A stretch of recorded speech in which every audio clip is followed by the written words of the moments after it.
Welcome to Malifaux University. 207. Friendly, Enemy, and Control. While you should always strive to play friendly games in which both you and your opponent can enjoy the time spent, regardless of the outcome of the game, friendly is a subjective term. Determining who is friendly and who is enemy can come into question when controlling your opponent's models, but it shouldn't have to. Simply put, any model you hire or summon, and any marker or terrain you drop or create, is friendly to you. Any model your opponent hires or summons, and any marker or terrain your opponent drops or creates, is an enemy to you. Whatever is friendly to you is enemy to your opponent, and whatever is friendly to your opponent is an enemy to you. Also, each model is considered friendly to itself. If you use an ability or action that says, "Target a friendly model," this can apply to the model taking the action unless it says other friendly model. Friendly and enemy even applies to your deployment zones. The edges of the table within your deployment zone and any corners of the table touched by your deployment zone are friendly to you and enemy to your opponent. Any table edge or corner that is not part of either deployment zone is neutral. Other terms to know are friendly controlled and enemy controlled. As they imply, a model is friendly controlled if it is currently controlled by itself, another model in its own crew, or the player who owns it. An enemy-controlled model is one that is currently controlled by the enemy crew, an enemy model, or the other player. Certain schemes and strategies will refer to these terms and often cannot be scored by an enemy-controlled model, which usually eliminates the possibility of your models being forced to score points for your opponent. Hopefully this seems pretty straightforward, and you're wondering why this is even a video. It's because determining friendly and enemy can trip up players when they overthink it, especially when they get to control another model on the table. In the next few minutes, we'll see what happens when a model attacks a friendly model, when a model controls a friendly model, and when it controls an enemy model. When you target a friendly model, you probably don't want the target to put up a fight and waste cards trying to make the attack fail. In this case, you have the target model relent and not flip any cards to resist the attack. The attacking model must still flip to ensure a successful attack and possibly hit a suit for a trigger, but that's all. Let's see this in action. Dashiell Barker is the master of this guild crew that includes Taggart Queeg and a guard patrol. They're raiding the Honeypot Casino, and Dashiell has taken some damage from the Illuminated and is down to 3 health. Taggart wants to help out Dashiell, but cannot reach the Illuminated, so he targets the guard patrol with his barbed whip. The guard patrol takes one for the team and relents. Since he is a henchman, Taggart can use soul stones. He spends his crew's last soul stone to put a ram on his flip. He flips an 8 of tomes, giving him a total of 14. When a friendly model attacks another friendly model, the player controlling the defending model must decide before any cards are flipped in the duel whether or not to relent. When it's the same player controlling both models, as in the case of Taggart Queeg and the guard patrol, it's simple. The attacking friendly model still flips normally. The defending friendly model flips no cards, and his duel total is considered to be the same as the attacking models.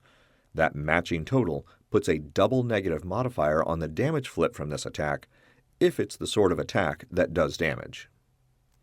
Taggart is fine with the double negative modifier to his damage flip because he doesn't want to hurt the guard patrol too badly. Taggart flips 3 cards and takes the lowest value, the 2 of rams, doing weak damage to the guard patrol. The ram Taggart put on his attack with the soul stone triggers My Loyal Servant, which says another model within 3 inches of the guard patrol now heals 1, 2, or 3 points of damage. Since triggers are affected by the same modifiers that affected the original duel, Taggart has a double negative modifier to this healing flip. Lucky for him, he flips an 8, a 12, and a 10. He has to take the 8, and heals Dashiell 2 points. One important rule to remember about targeting friendly models is that those attacks will not generate blast markers. A blast marker is a 50mm base that is placed in contact with the target's base, giving damage 1 tier lower to any other models within that 50mm. If the Dawn Serpent were to target the Illuminated model with Breath of Fire, thinking that it would get to hit Dashiell Barker and the Guard Patrol with blast markers, it would be wrong. The Illuminated would get baked for nothing because targeting friendly models doesn't generate blast markers. Stupid dragon. I'll take a brief moment now to thank all those who were patrons at the time this video was made, especially Griff, Sergey, Tom, Alan, Jeremy, Mikolai, and Travis, and many more at the free student tier. Your support is essential to bringing these videos to life. Controlling other models is where many players get turned around in terms of friendly and enemy. The most important rule to remember is that just because someone else is controlling your model, it doesn't change who that model's friends are. Obey is a powerful attack action that several models have. The details will vary from one model to another, and we'll look at Hungering Darkness for an example. His Obey comes with a 6 of masks in the stat, and the target number is 14 of masks, so Hungering Darkness has to flip an 8 or better to make it happen, but always gets the mask trigger. When it works, the target model takes nearly any non-bonus action that Hungering Darkness gets to choose. This is not limited to what is printed on the target model's card. Hungering Darkness could force a model to interact, concentrate, assist another model, or even charge. Let's look at this in use with a friendly model and then an enemy model. Hungering Darkness casts Obey on the Illuminated model engaging the Guard Patrol and Dashiell Barker. You might think he'd have friendly fire to deal with, but look again. There is no pistol next to the range, so this is not a projectile attack. The same player controls both models and decides in advance that the Illuminated model will relent. Hungering Darkness flips a 9 of masks to go with the 6 of masks in the stat for a total of 15 of masks. The Illuminated does not flip any cards to resist. Before we can have the Illuminated take his action, we have to finish this Obey action. The Illuminated gains 2 Brilliance tokens from the Lighten Side trigger for the 2 masks that were in the Hungering Darkness's final duel total, the one in the stat and the one flipped on the card. With that done, Hungering Darkness chooses the Illuminated's Tear Apart attack and targets Dashiell Barker. The Illuminated and Dashiell then go through their opposed duel like any other, including any triggers that may arise naturally. Let's say Dashiell suffers 3 damage, taking him back to 2 health. Hungering Darkness has one more action, so he targets Taggart Queeg with Obey. There is no option to relent when an enemy model attacks, not that Taggart would want to go along with this anyway, so he resists with his willpower as stated on Hungering Darkness's card. Hungering Darkness flips a 10 of rams, giving him a total of 16. Taggart flips a 10 as well, tying the Darkness's total. Unfortunately for Taggart, ties go to the attacker and he loses the duel. We'll say he has nothing better in his hand to cheat with. Hungering Darkness chooses Barbed Whip and has Taggart target Dashiell Barker. This is where choosing the attack can be particularly sinister.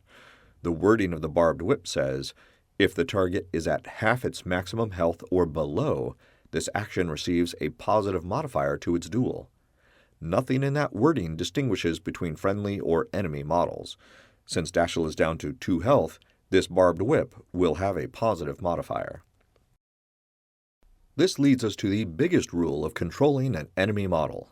Any crew resources like cards, soulstones, or pass tokens that you want the model to spend come from you, the controller, not from the enemy model you're controlling.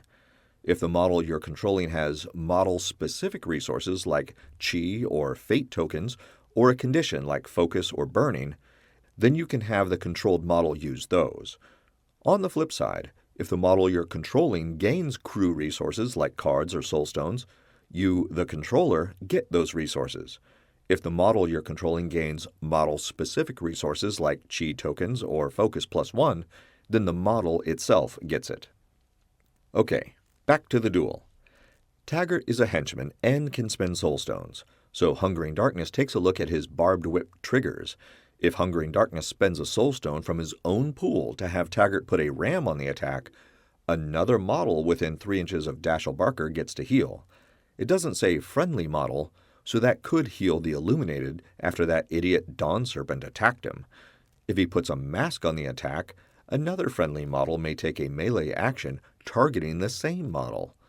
The Guard Patrol is a friendly model to Taggart Queeg and within range to use his sword against Dashiell Barker. Hungering Darkness could not use the Siphon Essence trigger from a crow, however, since it says enemy only, and we're forcing Taggart to attack a friendly model. Just to be particularly wicked and get the most out of his action, Hungering Darkness spends a Soulstone through Taggart to put a mask on the attack. The guild player must make a choice before any cards are flipped in this duel.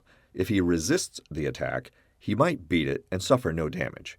If he relents to the attack, he saves some cards and guarantees a double negative modifier to the damage flip. He feels lucky and chooses to resist Taggart's attack.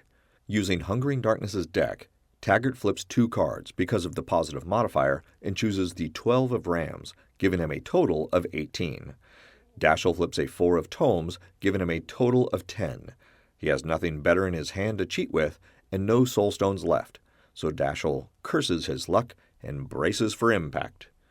Hungering Darkness declares the coordinated attack trigger from the mask and flips a single card for damage, again from his own deck. He flips a 12, which does 3 points of damage. Dashiell's armor ability reduces this by 1, and he suffers 2 damage, enough to kill him. The opposing player drops a corpse marker into base contact and removes Dashiell from the playing area. What about the coordinated attack trigger? It specifically says another friendly model targets the same model, and that model is no longer alive. Hungering Darkness cannot change the trigger to the ram he flipped because he already declared the mask trigger. It's just wasted, but that's okay because Dashiell is dead. One more example to clarify an issue that has caused many players, this one included, much consternation. When controlling an enemy model, you have to spend any crew resources you make that model use, such as cards and soulstones. This prevents you from burning up your opponent's deck and soulstone pool. But if you force an enemy model to drop a marker, the prevailing rule states, when a model drops a marker, it is friendly to the crew controlling the model that dropped it. Let's see this play out. It's later in the game, and the Ten Thunders crew is playing a scheme that needs scheme markers dropped in order to score points. Hungering Darkness uses Obey on Taggart Queeg again. Taggart resists the attack with his willpower. He flips a 5 for a total of 11, while Hungering Darkness flips an 8 for a total of 14. Taggart loses the duel. Hungering Darkness chooses for Taggart to take the Interact action and drop a scheme marker. Since the Ten Thunders is controlling the guild model, the scheme marker will be friendly to the Ten Thunders crew, who also gets to choose where it goes. Taggart drops a Ten Thunders scheme marker right where Hungering Darkness wants him to. For his second action, Hungering Darkness could take the Interact action himself and drop another scheme marker, as long as it was 4 inches or farther away from the one Taggart Queeg just dropped. It may be challenging, but keep these terms straight and you should do fine. This model is the model on whose card the attack is printed. The target model is the one being attacked or controlled. Other model can be any other model within range, friendly or enemy, but not this model.